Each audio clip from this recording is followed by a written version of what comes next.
حضرت ابراہیم علیہ السلام کی عادت تھی کہ مہمان کے بغیر کھانا نہیں کھاتے تھے، اور جو کھانا مہمان کے ساتھ کھایا جائے اس کا حساب بھی نہیں ہوگا۔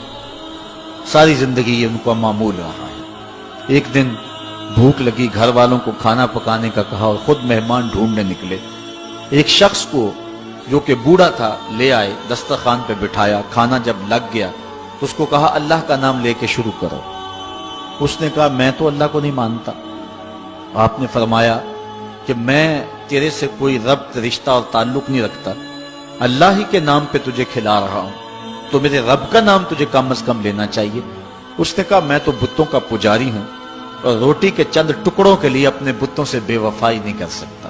حضرت ابراہیم علیہ السلام بولے جب تو اتنا غیرت مند ہے کہ میرے رب کا نام نہیں لیتا اور اپنے بتوں سے بے وفائی نہیں کر سکتا، تو پھر میرا بھی تو کیا لگتا ہے، اگر میرے رب کو نہیں مانتا تو میں تو کھانا اس رب کے نام پہ کھلاؤں گا، کھاتا ہے تو ٹھیک، نہیں تو تیری مرضی۔ وہ حضرت ابراہیم علیہ السلام کے دسترخوان سے اٹھ کے چلتا بنا، وہ گیا تو جبریل امین حاضر ہو گئے، سلام دیا، سندیسہ سنایا۔ رب کہتا ہے اے میرے خلیل، تو نے میرا ایک بندہ ناراض کر دیا۔ یا اللہ، وہ تیرا بندہ تھا، وہ تو تیرا نام لینا گوارا نہیں کرتا تھا، اور تو فرما رہا ہے کہ وہ میرا بندہ تھا۔ ارشاد ہوا ابراہیم بتاؤ اس کی عمر کتنی ہوگی؟ یا اللہ 80 سال کے قریب ہوگی۔ کہا اتنا عرصہ ہو گیا نا میں اس کو رزق دے رہا ہوں، تم ایک دن نہیں کھلا سکے؟ اب حضرت ابراہیم اس کو ڈھونڈ رہے ہیں، وہ دور پہاڑ پہ جا چکا ہے۔ اس کے قریب پہنچے، کہا میاں کھانا ٹھنڈا ہو رہا ہے، جلدی آؤ۔ اس نے کہا ایک شرط ہے، تمہارے رب کا نام نہیں لوں گا۔ کہا نہ لینا آؤ۔ تو کہنے لگا لہجے میں اتنا گداز، اتنی نرمی کیسے آ گئی؟ تم تو کہتے تھے رب کے نام کے علاوہ کھلاؤں گا نہیں۔ کہا کہ اسی رب کا ہی تو پیغام آیا ہے کہ میں بھی اس کو دے رہا ہوں۔ اس نے کہا اگر تیرا رب اتنا اچھا ہے تو کھانا بعد میں کھائیں گے، پہلے اس کا غلام بنا لے مجھ کو۔ تو وہ رب ہے سب کا، ہمارا حق ہے کہ ہم اس کی پوجا کریں۔ تو اللہ تعالیٰ جل شانہ نے ارشاد فرمایا یا ایھا الناس اعبدوا ربکم، اپنے رب کی عبادت کرو۔ ایک تو وہ تمہارا رب ہے، اور پھر الذی خلقکم، اس نے تمہیں پیدا بھی کیا ہے۔ توجہ چاہوں گا، کتنی شان ہے کہ اس نے تخلیق بھی کیا اور پھر اس نے تمہاری تربیت بھی کی۔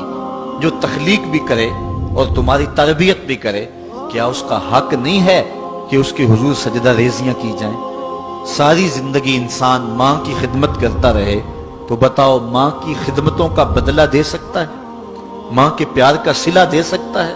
تو انسان جتنی مرضی خدمت کر کے ماں باپ کو راضی کرنے کی کوشش کرے وہ تو راضی ہوتے ہیں، بلکہ نالائق اولاد کے لیے ماں باپ کی دعائیں اور زیادہ ہوتی ہیں۔ تو انسان ان کی خدمت کا حق نہیں دے سکتا۔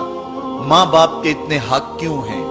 اس لیے کہ ماں نے بیٹے کو جنم دیا، جس نے جنم دیا ہے اس کے اتنے حق ہیں، تو جس رب نے خلق کیا ہے اس کے کتنے حق ہوں گے؟ جس نے تخلیق کیا ہے، دست قدرت سے بنایا ہے، تو پھر اس کے کتنے حق ہوں گے؟ تو مجھے بتائیے اس شخص سے بڑا بدبخت کوئی ہو سکتا ہے جو اللہ کے حضور سجدہ ریزی نہیں کرتا؟ صبح کے وقت چڑیاں بھی اللہ کا نام لے رہی ہوتی، حشرات الارض بھی رب کا نام پکار رہے ہوتے ہیں، بلوں سے سر نکال کر جانور بھی اللہ کا نام پکار رہے ہوتے ہیں، اور اس شخص سے بڑا بد نصیب زمانے میں کوئی نہیں ہے کہ جو اللہ کے حضور جھکنا نہیں جانتا، جو اللہ کے حضور جو ہے وہ عبادت کا سر نہیں رکھتا۔ وہ رب ہے جو تمہیں پیدا کرنے والا ہے۔ ماں کے رحم کے اندر کون نقش و ونگار دینے والا ہے؟ کس نے گوشت کے لوتھڑے کو بولنا سکھایا ہے؟ کس نے چشم خانوں کے اندر روشن چراغ رکھ دیے ہیں؟ اور کس نے سر کے اندر ایک نشیط اور روشن دماغ رکھ دیا ہے؟ کس نے ہاتھوں کو پکڑنے کی قوت دی اور کانوں کو شنوائی کی طاقت دی؟ اور کس نے جو ہے وہ سونگھنے کی قوت اور قوت شامہ ناک کے نتنوں کے اندر رکھ دی؟